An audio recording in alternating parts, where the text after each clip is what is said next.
Here you go.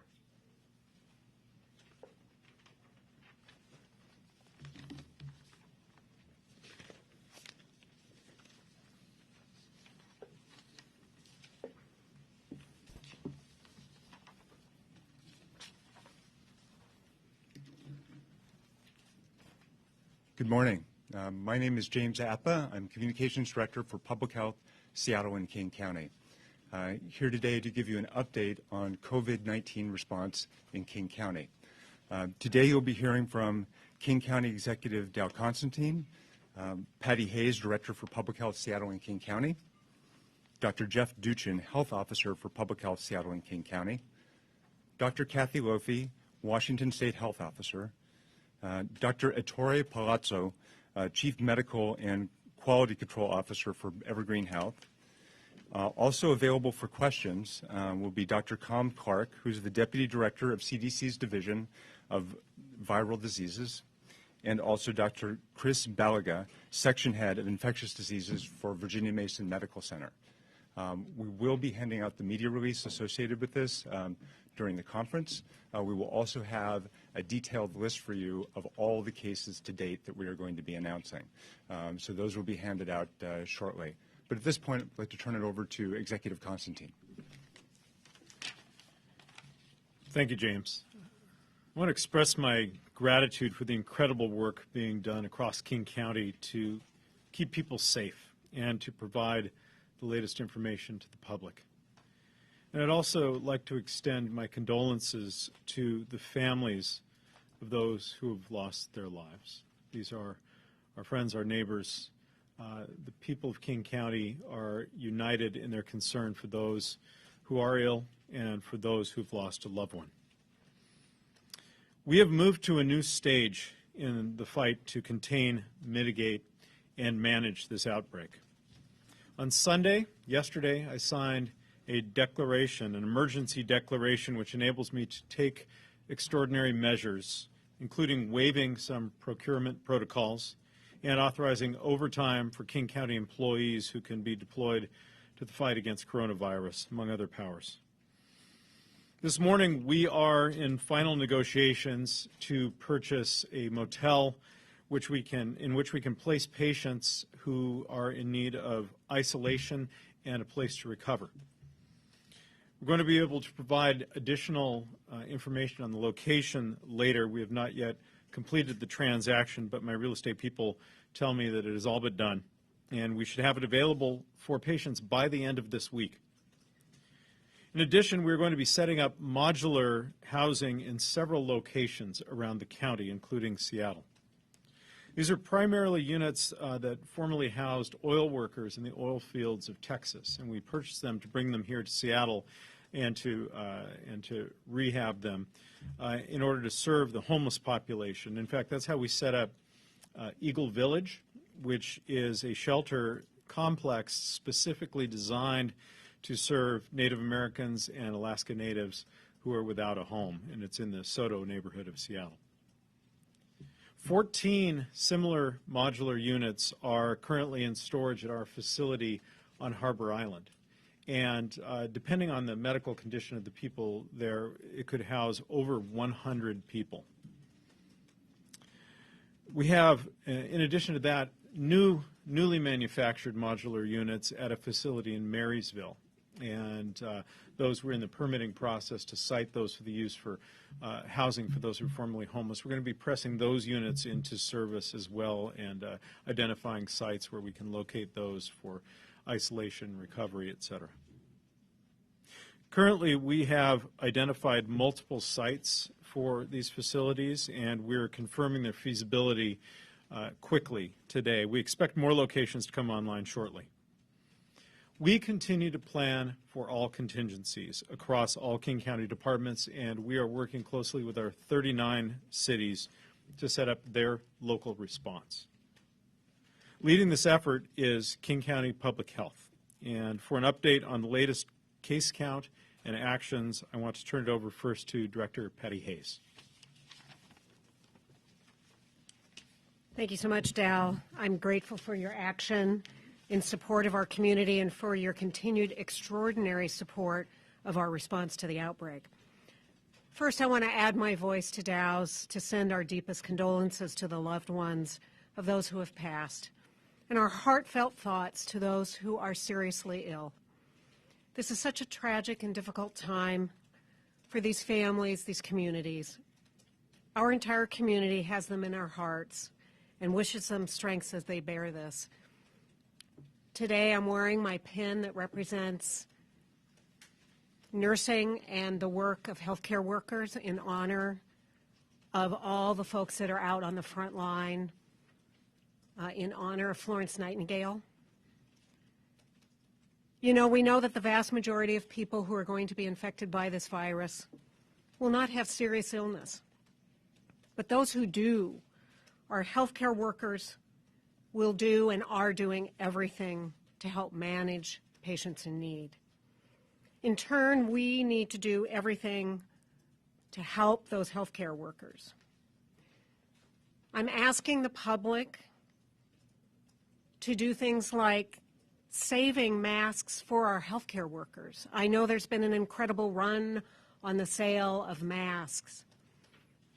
We need assets for our healthcare frontline workers and also for those who may be needing them and are not feeling well, so they want to protect themselves, or those who culturally use them. Masks are not generally recommended for healthy people to prevent infection, but they're so important for these other uses that I've mentioned. We face this challenge now, but I want you to know that I feel we have the best people in the world here in King County to respond to it, including a great team for the Centers for Disease Control that arrived, and we have another team coming this afternoon. We will get through this by staying informed and united. And as you'll hear, there are things that every one of us can do to control and reduce the impact of the disease in our community. With new information now, I want to turn this over to Dr. Jeff Duchin to give you that latest information and what we're doing right now. Jeff? Thank you, Patty. Jeff Duchin, Health Officer, Public Health, Seattle and King County. And I also want to extend my sincere sympathy and condolences to the families of the patients who have died and those who are ill. Over the weekend, we reported 6 cases and 2 deaths in King County residents, reporting 4 new cases today, and of these 4 new cases, 2 have died. In addition, one of our previously reported patients has died. This brings the total number of cases to 14, including 5 deaths total. These are the new cases. A male in his 50s who was hospitalized at Highline Hospital with no known exposures. A female in her 80s, a resident of Life Care, who was hospitalized at EvergreenHealth. A male in his 70s, a resident of Life Care, who was hospitalized at EvergreenHealth. This man had underlying health conditions and died on the 1st of March. A female in her 70s, a resident of Life Care, hospitalized at EvergreenHealth. This woman had underlying health conditions and died on the 1st of March. In addition, a woman in her 80s who was previously reported by us as a case in critical condition at EvergreenHealth has also died on the 1st of March. As you are undoubtedly observing, this is a complex and unprecedented challenge locally, nationally, and globally. I'm very grateful to what our frontline healthcare providers are doing to treat these patients and the number of patients that we know they will continue to see over the coming weeks and months. I'm also grateful to our colleagues at Washington State Department of Health and from the U.S. Centers for Disease Control and Prevention.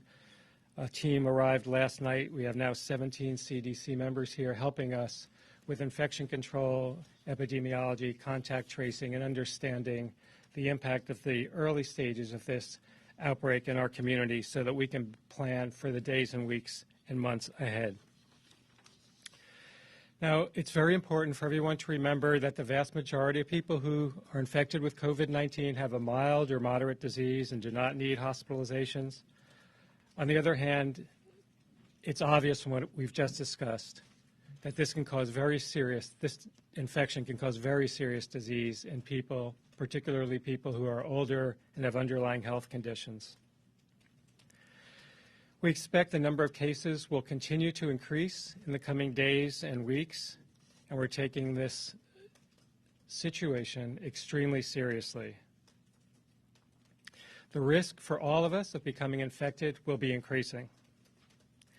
And although most of the cases will be mild or moderate, the infection can cause serious illness, and there's a potential for many people to become ill at the same time.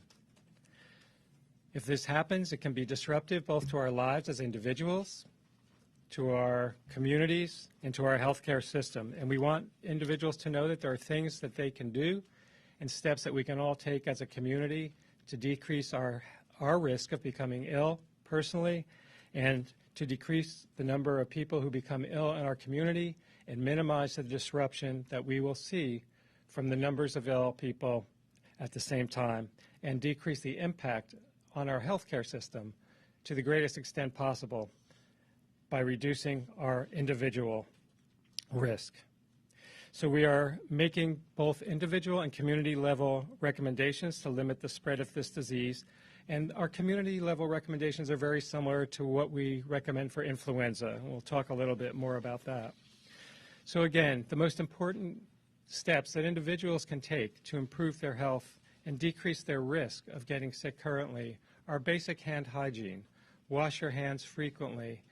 More hand washing, less face touching. Avoid contact with ill persons. And if you yourself are ill, please don't go to work or school until you're well. It's really a good idea at this point, at this time, for everyone to be familiar with what pandemic preparedness is. There's great information available on the web for individuals, schools, and communities about how to prepare for a time when many people may be ill and you want to minimize your interactions in the public, your interactions with other people, the number of things that you touch on a daily basis, and stay home and away from others as much as possible. So that involves having a home preparedness kit and understanding how you might take care of people in your home who become ill. If there are elders or seniors who are dependent on you for health, how they will get their, or dependent on you for care, how they will get their care if you become ill, who will care for children, what you will do if schools are closed for a period. All of this is very important for people to become familiar with now so that they're best prepared as we see more cases in the community over the coming weeks or months. We also want to provide as much information as we can that will help people make informed choices and good decisions on an individual level to protect their health. So, for example, as we see more cases coming into the community, to protect your health, people should consider avoiding crowded settings to the extent possible. This is especially important for people who are at higher risk for infection, people over 60 years of age and people who have underlying chronic health conditions. Very much the same as we advise during influenza season to people who have high-risk conditions. Try and avoid exposure to influenza by avoiding close contact with others and having good hand and respiratory hygiene. The same measures are very relevant now in the context of the COVID-19 outbreak.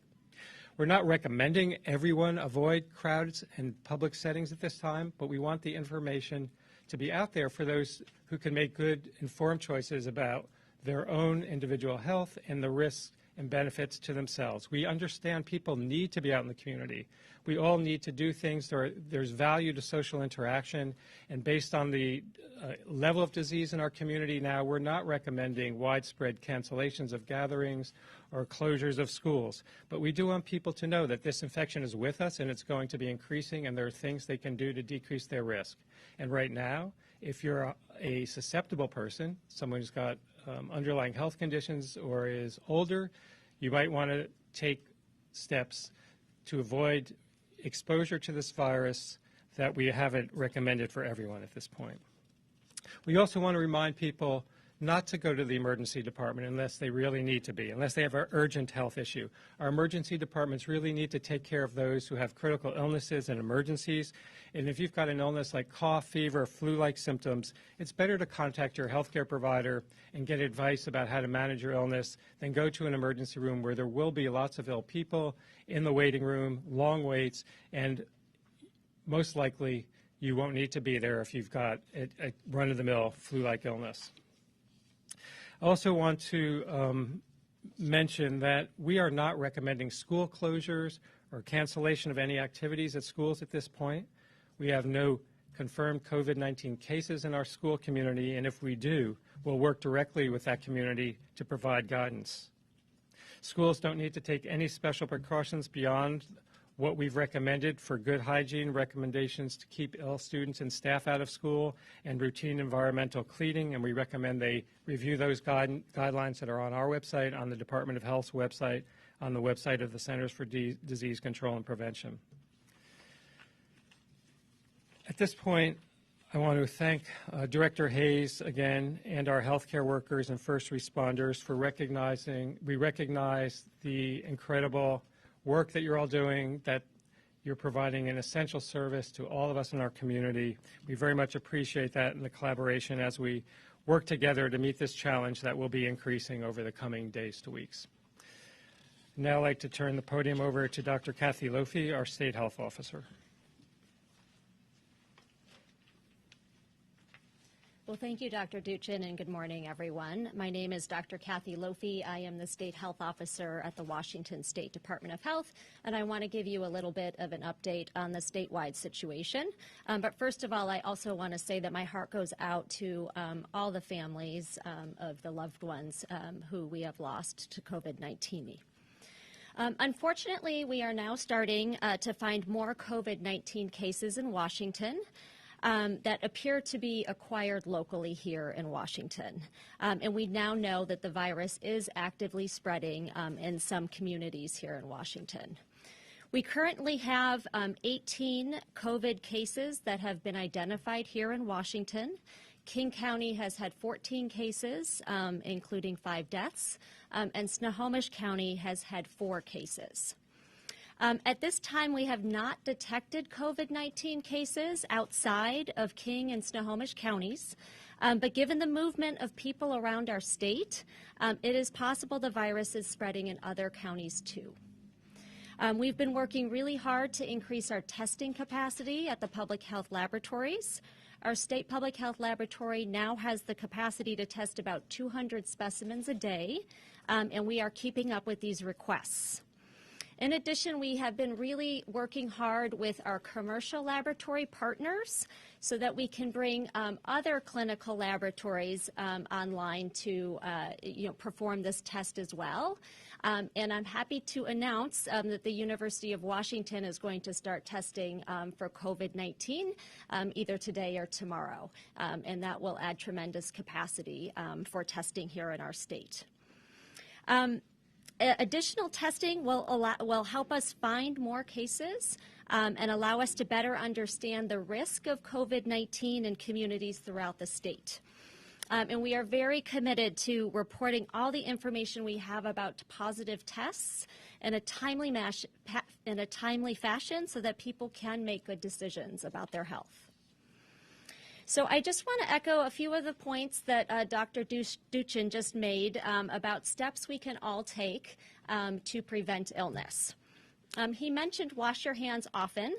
You can also carry an alcohol-based hand sanitizer around in case soap and water is not available, and I now do carry alcohol hand sanitizer with me.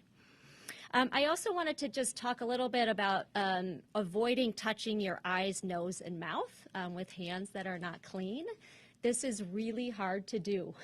We all unconsciously do it throughout the whole day. And there have been studies that have looked at just how many times people touch their face, and it's a lot. So we all really need to think, about how we can consciously avoid touching our face. And then lastly, I just wanted to talk about staying at home and away from others, if you're feeling sick. I know that we've all gone to work when we've been sick. And we all feel responsible to our work colleagues, and we want to be a committed member of our work team. And some people, it may be very difficult to take time away from work, but we need to do all we can to protect each other at this time. In addition, as Dr. Duchin mentioned, if people want to further reduce their risk of COVID-19, they can consider avoiding crowded settings, particularly people who are older and people who have chronic health conditions. So we understand the concern that people are feeling about the situation here in Washington. All of us want to ensure ourselves and our loved ones are safe and protected. I want to expand a little bit around preparedness. Dr. Duchin talked about the need for us all to be prepared. Some simple things you can do now is make sure that you have food and basic supplies like medicine at home, like the same kinds of things that we would recommend that people keep in stock in case of other emergencies, like a power outage or an earthquake. Think about what you might need to do to make alternate plans for childcare. Talk to your employer about options for sick leave and telework. We have a lot of technology now, and now's the time to be able to take advantage of some of that technology if your work allows it. As the situation continues, local health authorities may make recommendations to cancel community events or close schools, but individuals still need to make personal decisions. We're committed to sharing really accurate, timely information, as I said, so continue to watch the Department of Health website for more information about testing results. And I'll also just reiterate that it's important to remember that most people with COVID-19 have mild illness, but as we are now acutely aware, a small portion will have very severe illness, and that is why we are working so hard to try to decrease the spread of this virus here in Washington. And with that, I'm going to introduce Dr. Palazzo.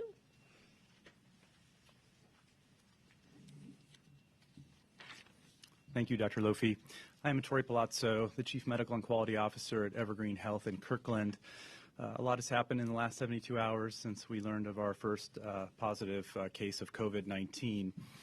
Before going any further, I first want to simply say that the organization is extremely grateful for the outreach and support that we have received from not just the local communities but across the nation, and it is quite humbling for myself and the entire staff at EvergreenHealth to receive that support.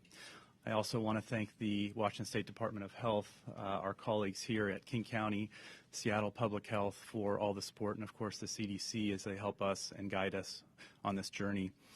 We started our testing protocol and identification of COVID-19 last week following the CDC guideline changes at that time. When we were alerted of our cases, we went ahead and followed those recommendations, and those patients went into appropriate precautions and appropriate monitoring, and all care providers working with them following the appropriate precautions as well. We now, at this time, have 10 confirmed cases of COVID-19 at Evergreen. Despite our best efforts, 6 of those cases have died, and our condolences go out to the patients' families in this time. Sorry, you said 6. I did, and so I'll note that one of our patients is a Snohomish County resident as well. So we have, as I understand it, and my colleagues will help correct me if I'm incorrect, this is the data that we have, that 5 of our cases that had died are King County residents. We do have one that is a Snohomish County resident. There's 6 deaths in all in the state. Is that correct? As of this morning at Evergreen Health, we have 6 deaths with positive coronavirus. Maybe after Dr. Palazzo is finished, Dr. Lofi can clarify the state numbers. Please. Very good.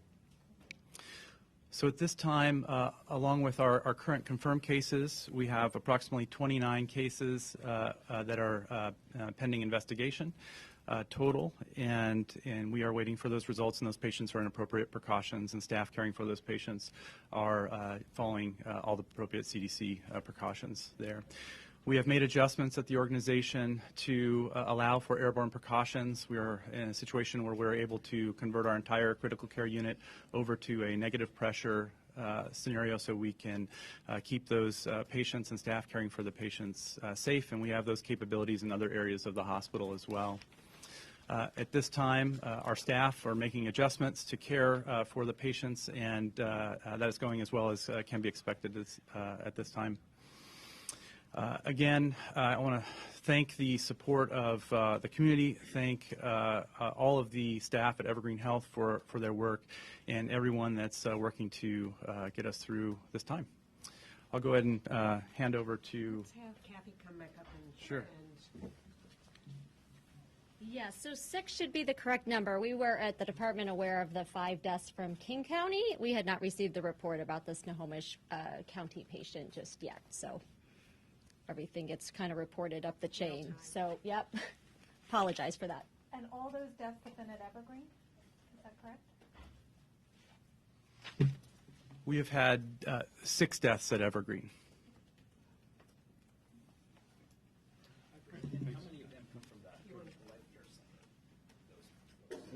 So do you want to...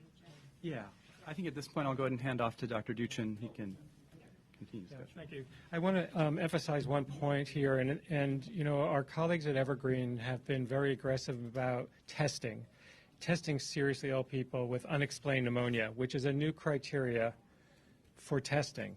And we're now identifying patients that weren't able to have been tested before. So I don't want you to get the impression that, you know, there's these cases are necessarily occurring right now. They're being tested right now. So they have probably been occurring for a while, and as you know, we haven't had the ability to test for mild cases until this week, basically, with this new lab capacity that's coming online at the University of Washington. So you should understand that there are likely many mild cases in the community that we're not aware of. The cases that our healthcare system colleagues like Evergreen Health are finding are those tip of the iceberg patients that are hospitalized with severe illness. So it's important to understand that the vast majority of these cases that are mild are going undetected. But the other thing I think is important to understand is that what you just heard illustrates the challenge of this disease. This is like a severe influenza. It drives many people into hospitals. It causes many of us to feel sick and stay home, many more than go to hospitals. But as you can imagine, the public health system and the clinical healthcare delivery system do not have the capacity to track down every case of influenza in the community.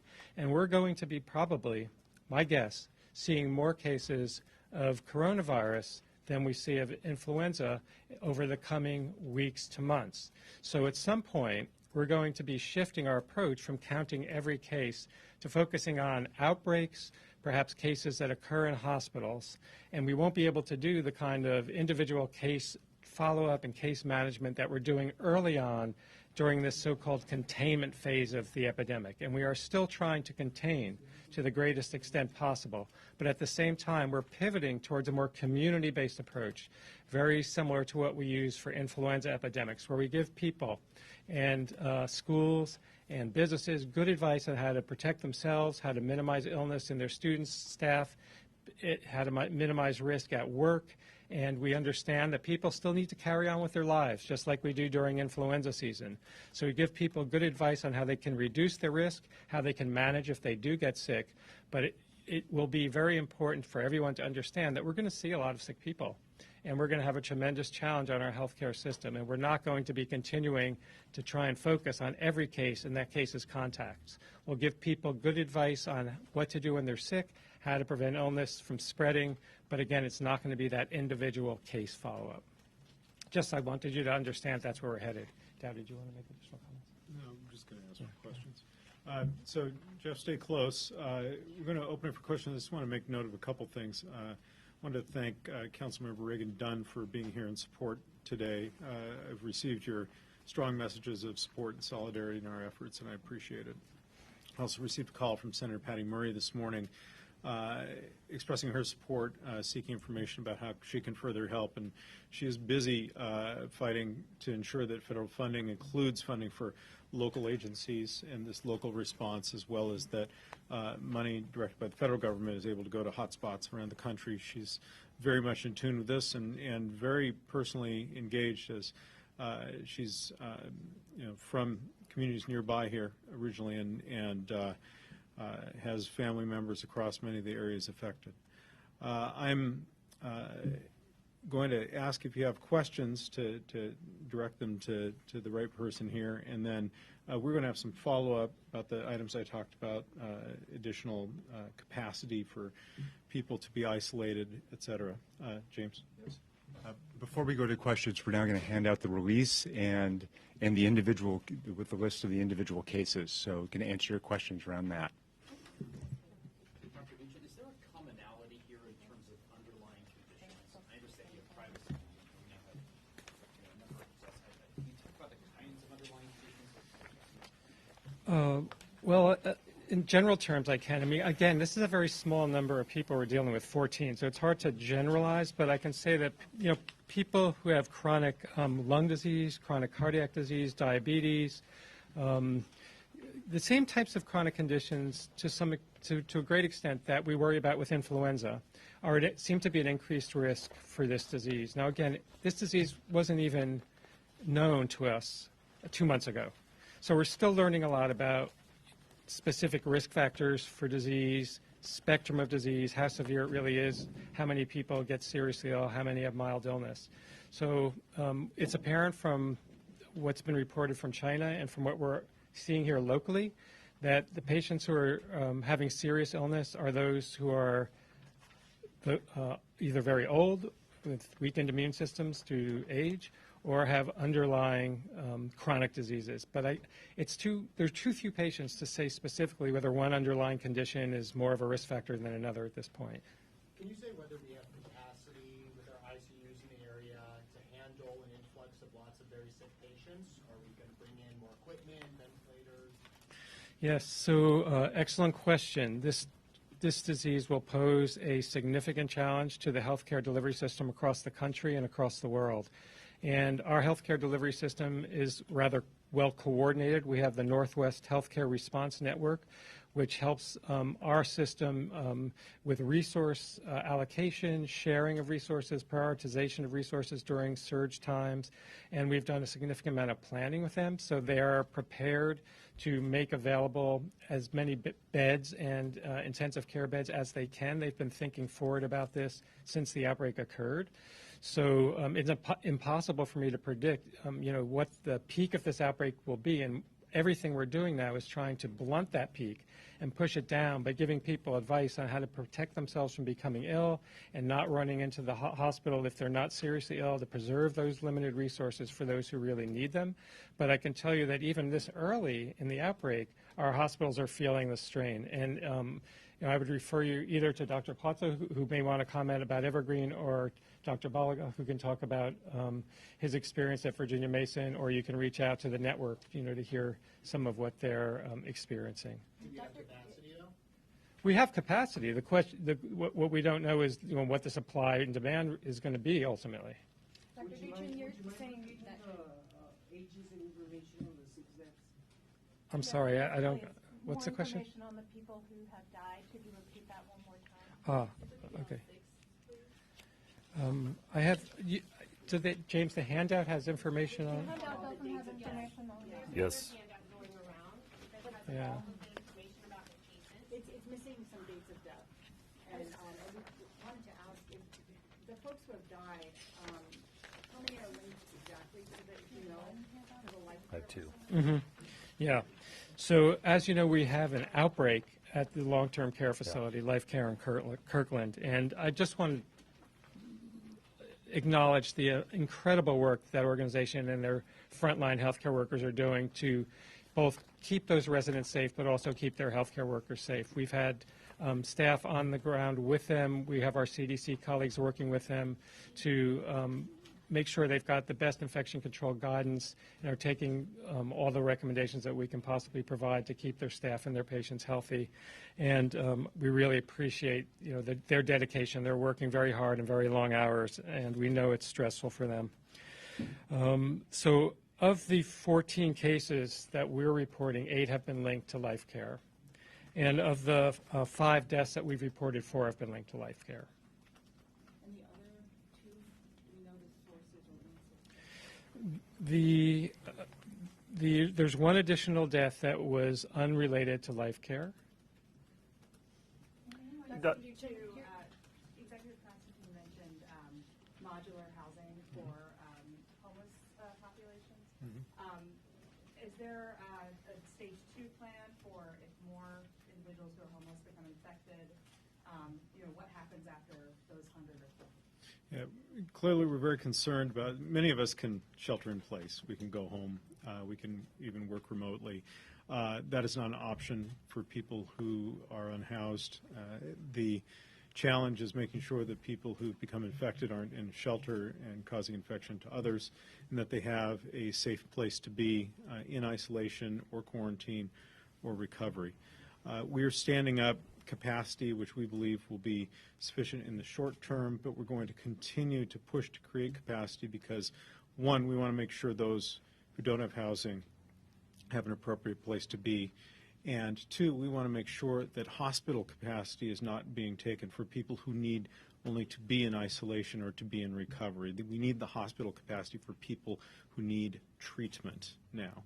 And so our facilities division is working very hard to site as many appropriate units as possible, and we're going to continue to push that real estate effort. Executive Constantine, when it comes to those homeless camps, there were outbreaks of things like hepatitis that was reported in April. We have different people with the flu and things like that. Why is there now a sudden concern for the population when it comes to the coronavirus? Each of those epidemics or those outbreaks is obviously a concern. The coronavirus is, novel by name. It's different. We don't know the shape of it yet, the way in which it spreads, or the seriousness in terms of who will be affected and how badly they'll be affected. So our public health folks can talk about the similarities and the differences between those different diseases, but I think that we are all recognizing that in the case of a global pandemic where very little is known, where no one has natural immunity, where there is no immunization and there's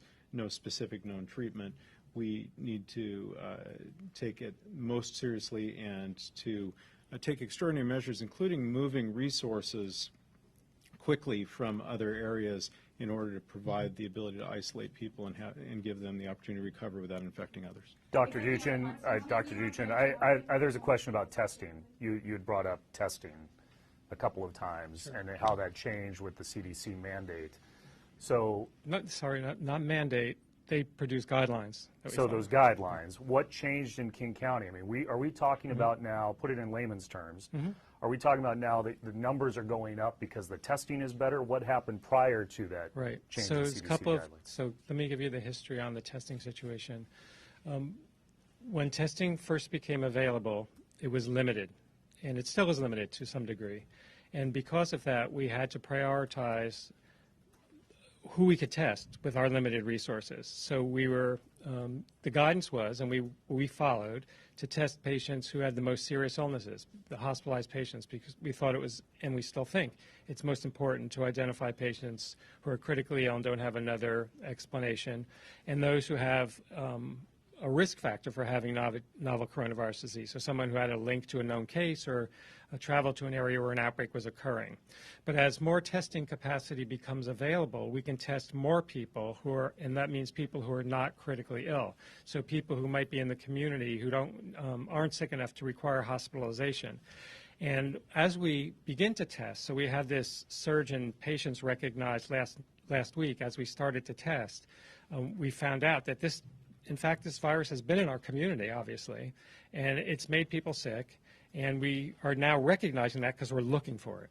And the more we look for it, the more we're going to find it, and we're mostly going to find it when we have the ability in people who are not very sick and people who have mild flu-like illnesses.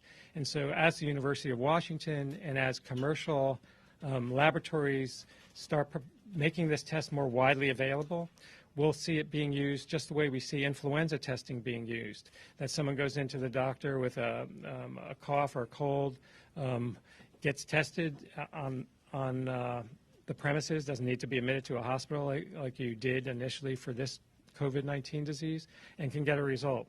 And this disease will need to be managed much like we manage a seasonal influenza. Many people will have it. Most people will not be seriously ill, but we want to do two things. We want to protect those who are most at risk for becoming seriously ill, and we want to prevent many people, as many as we can, from becoming sick at the same time. So these social distancing measures, keeping people as far apart as is practical, acknowledging that we still have to go on with our lives and our community, but to the extent that we can limit our interactions, we will be decreasing our risk of getting sick and decreasing the number of people that need to see healthcare providers and enter our hospitals until this epidemic passes. So as we test more, we will see more. Some of that is due to cases that were already here but not recognized, and some of that will be due to new transmissions that are occurring in the future. Dr. Duchin, what are you looking for that will make you say, now is the time that we're going to cancel public events? What sort of level of cases over what period of time? Yeah, that is an area of active discussion nationally now, the so-called triggers for doing the community mitigation guidance. We certainly are beginning to think very hard about that this week, because we have, these recognized cases in the healthcare facilities, and we believe that there are cases in the community. So we're going to be looking at our measures. We'll be looking for the extent of community transmission, the evidence that we have for the extent of community transmission, not, for example, focused on one facility, but in multiple spaces, multiple locations in the community. And then a key issue, again, is severity of disease. Right now, people may be getting the impression this is a disease that makes everybody seriously ill. That's just the opposite of what it actually does. It makes most people mildly ill, moderately perhaps, and just the tip of the iceberg, but the ones that we happen to be looking for currently are seriously ill. So we want to get a good sense of how severe this illness is, and particularly we'd like to learn as much as we can about the role of young people in either spreading this infection or getting sick themselves, so we can think about the school issue, school closures and dismissals.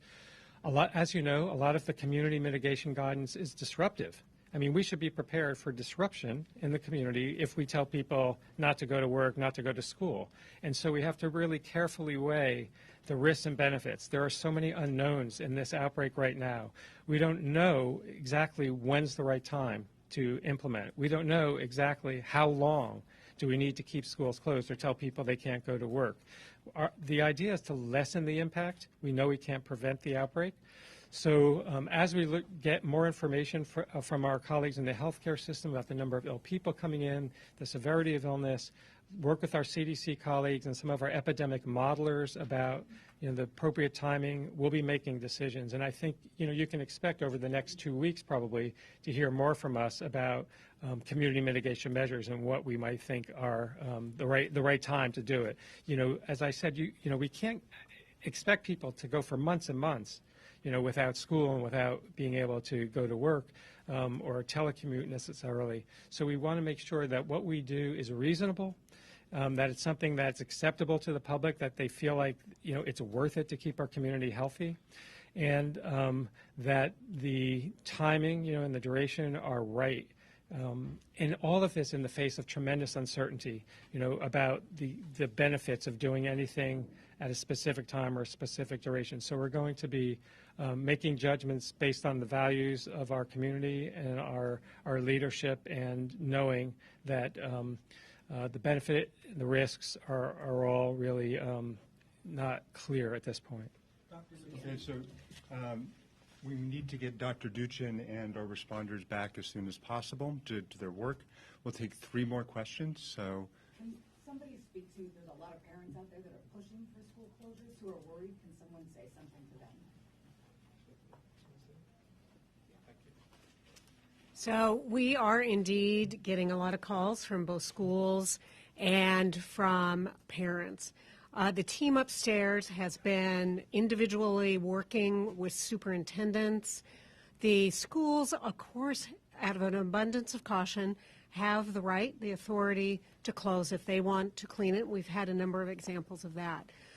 Our commitment to our team in terms of supporting the decisions being made by schools is that we're working with them to assess the level of risk and they know particularly their school.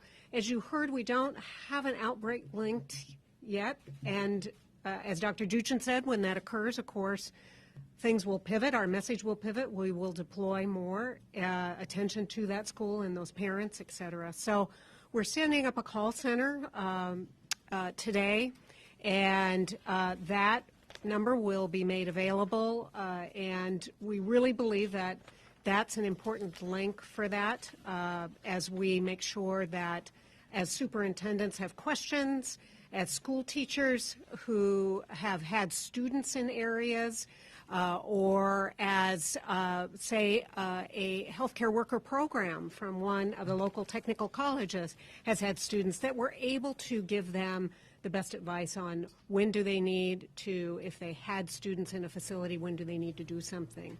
So again, this is going to evolve as we get a better picture, but right now we're trying to answer and get back to those superintendents as fast as possible. As you can well imagine, our phones upstairs are off the hook. We are getting all what we need to do with the support of the executive to set up this call center so we can triage it better. Kathy, do you want to say something about the state call center? Oh, sure.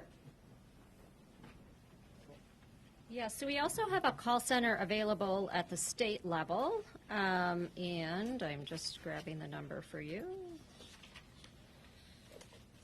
Somewhere, and the number is 1-800-525-0127. It is our COVID-19 hotline. 1-800-525-0127. Do you know the latest of the patients from the Life Care Center for the rest of them that are still in there being in kind of that isolation area? Do we know kind of any latest information on them? Not the ones that are in EvergreenHealth, but the ones that are still at the center where it's been visitors and things like that from visiting. Thanks for the question. So we've had, and I think today also, we have staff out there today also? Life Care, yeah. Yesterday on the ground, our team with CDC back today, supporting the Life Care staff as they're taking care of the patients that are in the center. They'll continue to provide care, and as if those patients need to be hospitalized, they will be. But does that answer your question? I'm not quite sure you're getting at. I was just interested in what was done because there were 50 or so who were. Yeah, you're right. They're still caring for a large number of patients, and they're doing so with really good support. And we're grateful to them, and we're going to continue to support them to the extent that we can to prevent their staff and their patients from getting sick and keeping them healthy. Sorry, I'm still looking for. I still need some clarity on the 6 deaths. We got some information. We didn't get information on the person from Snohomish County, and also we got information that all 6 deaths happened at Evergreen, but then in the beginning it was said that someone was hospitalized at Highline. So could someone please run through the deaths again? So the run-through is on the release you have in front of you. Pardon? So we will provide additional clarity. We'll post it on our web. I appreciate everyone's interest in this information. We are getting the information very quickly in real time as well. 14 cases in Washington, right? And 8 of those cases have been linked to Life Care, including 4 of the 6 deaths, right? So I'm going to refer you back to the sheet, and that we will update our website with updated information as we receive it. So what we can provide you is the release right now with our information. Snohomish County can report their own cases individually. And we will have an update on our website with all the information. But the Snohomish County person died at Evergreen, is that correct? That was the 6th death? That is correct. Did they all die in Kirkland? They all died at Evergreen. Yes. Well, except for the one who died at Highline. That's not on, right? There's not a death at Highline. So you said there was 1 death, and the person in the 50s who was hospitalized in Highline. Is that incorrect? Yeah, that's incorrect. The new cases that we announced today included a male in his 50s hospitalized at Highline. This gentleman has no known exposures, no link to Evergreen, no link to the skilled nursing facility, Life Care, and he is in the hospital at Highline. And so, again, the deaths are all, can you please tell us the ages and just where they died? Like, was it all at the hospital in Kirkland? We will follow up with you afterwards, and we will post information on our website with the latest. Our release does have information, the information that we have right now. We have an updated document, sorry, that we have multiple documents because we give new information. I think So- that's copies. this doesn't have deaths on it? Back to when you were young, UW and other labs here, how many cases can you test? So this will be the final question, and then I have some closing comments. So, Jeff? A couple hundred days for state lab right now. Yeah. So state lab is currently doing up to a couple of hundred tests per day, and they expect to increase up to perhaps 1,000 a day at some point. And then and UW also, UW is starting this week, today or tomorrow. They'll also be starting with perhaps a couple of hundred a day, and then up to 1,000 a day.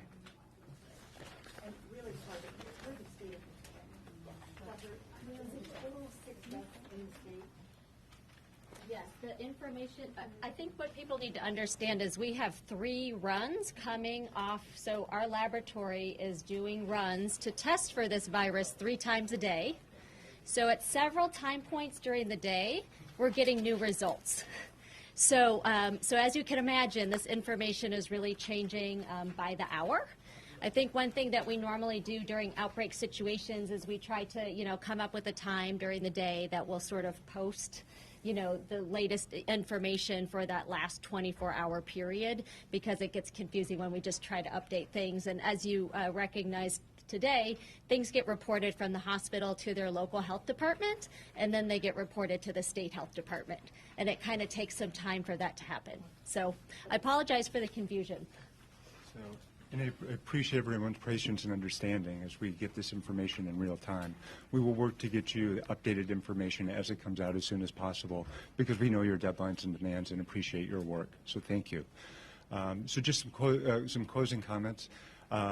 We will be updating all of you on a regular basis. We do not have a next briefing scheduled for yet, but we will let you know when it does, and we will keep you updated as we learn about additional cases. So I thank you all for coming, and we will keep you informed.